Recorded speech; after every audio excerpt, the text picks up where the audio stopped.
зовут Симон. Я учусь в школе номер 50 имени Нишанова. Мне 10 лет. Я учусь в 4 классе. Я прочитал книгу «Рысь и волк». Я сегодня хотел вам рассказать про волка. Волки живут в Северной Америке, Евразии и в Африке. В народе говорят, что волки воют на Луну. Это не совсем верно.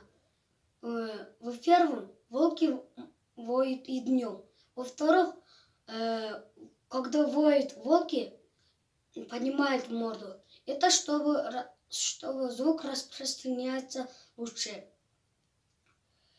Волки могут проплыть до 13 километров.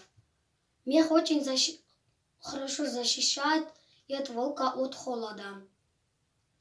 Волки могут съесть за раз 10 килограммов мяса.